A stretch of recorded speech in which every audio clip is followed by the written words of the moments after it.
All right, this is going to be part number 3 where we actually create our first real workflow, actually doing something pretty meaningful to, solve a problem. Our problem is going to be trying to find someone to install some Windows for us. This is just a theoretical made up problem, and we want to try and find the best company in our area.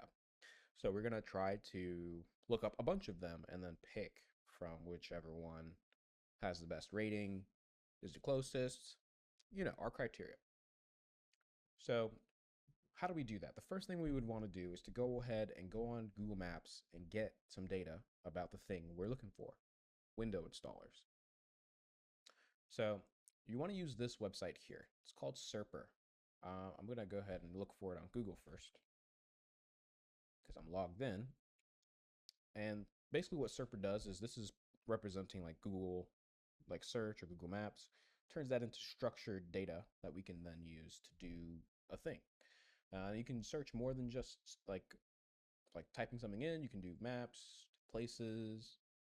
Yeah, you got a lot of different ways you can interact with the search.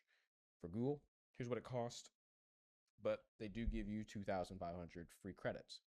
And all you need is an email password. So no craziness, no strings, no bullshit. Just easy, usable service.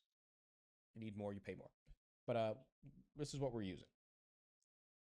So now that we have a Serper account, we want to go ahead and set up a query. Query is just when we look for something in a database, and Google is literally just a big ass database. So yeah, we are gonna go ahead and try to look for window installers. We're using Google Maps, and we're looking in Tampa, and we're looking for like Google Maps results. What would that look like if we were on Google? That would look like this. So we're gonna go to Google Maps, like that, the Tampa area, and that will give us the data. So if we were looking at Google Maps to get it to show us kind of what's going on in the background, this is what you would do. You go to Google Maps, you type in your query, and that will give you pretty much verbatim what Google is going to do. So now that we kind of have an idea of what we are looking for, we need to get that code to integrate into our n8n. So normally this will be set to something else, I believe. You want to set it to curl. And then you want to copy after you've got your query set up, because you set it up in here, or you don't have to, but I did. And then it'll show you what that looks like in code over here. Now you want to come over to this workflow, because this is the workflow that we're going to be creating. I guess I should show you how to first set it up. So what you want to do is create a new workflow. And then you want to go to trigger manually. Right? And since we are trying to use Serper, and Serper, it works through an API. So you need to send HTTP requests to basically talk with that service so that it will do what you're asking, right? So we're going to take that curl, this curl here, and we're going to paste it into our HTTP request so that we can do a search. And then after we do that, we're going to test it. So test step. This should just pull back one result with 20 of our searches in it. So now, what we want to do now is to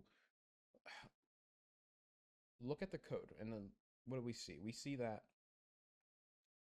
if we go to places, like places in our JSON, because this is just JSON, and you can look at it a couple different ways. You'll see that for each place, there's an object for it. And these are all the results, right? So if we look at number 1, it's window world Tampa, window world of Tampa, and then all their data, right?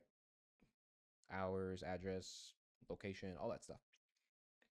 And we need to basically split this out because we don't want to look at just one of the places. We want to look at all of them, right?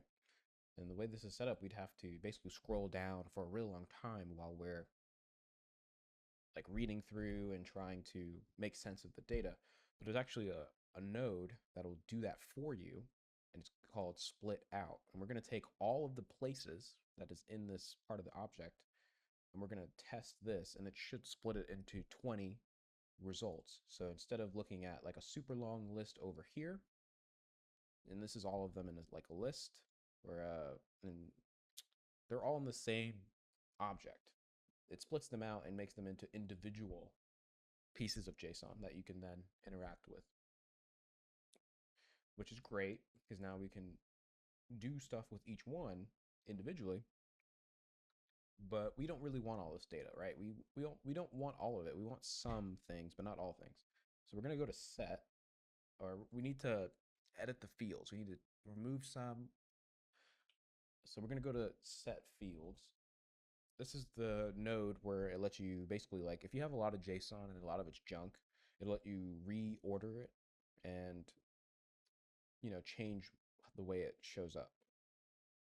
So instead of having like all of this, we're going to just get these things: the title, the address, the rating, website, and the phone number. We're just going to grab these things. Everything else we don't care about. And instead of seeing all of this, now we just have this. And we just cleaned our data, which is great. So now that we've got clean data, we need to be able to put that data somewhere, because obviously it's just stuck in our code now. And we need to get it to be where we could use our phone or a desktop, really any computer, to view this data at any time, instead of it just being whenever we run this. So next we want to go ahead and set up Airtable. So I have an example sheet here basically set up already. I'm going to go back. Okay, now that we've gone back to the main page, we want to go ahead and, well, first you're going to create an account. Obviously you don't have an account, more than likely, so you're going to create one. And then we need to integrate this into our workflow by adding the credential. So I have it set up over here, but I'm only doing this so we can get access to the credential, like on the screen, without having to leave our workflow. So what you want to do is, when you first add Airtable, you want to add it as a create or update. So like we create or update, create or update record. This is the one we want to add. We want to come over here because you're not going to have a key yet, and we need an access token. So you want to go back into Airtable after you like signed up and everything. You want to click on your name. Then you want to go to Builder Hub. And then if you go to personal access tokens here, you can create yourself a token. Now you need to give that token special permissions to do what we're trying to do, which is write to a sheet. You might want to add read as well, depending on what you're doing. But we want these two at the very minimum. And then you can either give it access to just this sheet, or you can give it access to everything. That part is up to you. But after that, it'll let you want to copy that into here, which will allow you to then try and test it. And if it comes back green, then you're good to go, more than likely. But now that we have that, we can look for the sheet, because now we need to set up the sheet. Key, set up and everything. You're going to come over here. You're going to create a sheet, go into it. And this is not going to look like this. You need to edit this first, because we need to basically tell the computer, or the sheet, what the data is going to look like when it starts receiving it, so it knows what to put each part under. Make sure it puts the website under the website and the phone under the phone. So what you're going to want to do on your side is go back to your edit fields, because you're telling it what you want it to see. So I have it set just the title, the address, the rating, the website, and the phone number. And that's what I've copied over into here. So I created a new one, put in address, and tell it, this is just a single line text. Then we have the rating, which is a number. Then we have the phone number, which has its own field called phone number. Then we had website, which is a link, right? And we just go ahead and add all of these fields into our example. Now I'm going to undo these two so you can see it in real time as the code runs, and you'll see that it does the right things. So now I'm going to hit test step. and it should just pop all that data into that sheet. Yeah, it looks like it's going. So now you see that's populating the data from the sheet or from our HTTP request to Serper, getting this data, pushing it over here.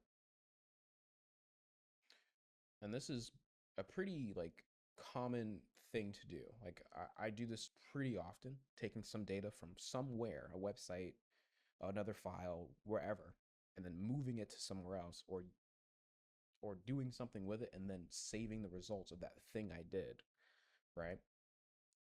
But this is kind of the way you want to think about how you work with your n8n in the future. Is like, how do I get some data, use that data in some way, and then move it or show the results or you know do things with it. But that's essentially what we have for a another workflow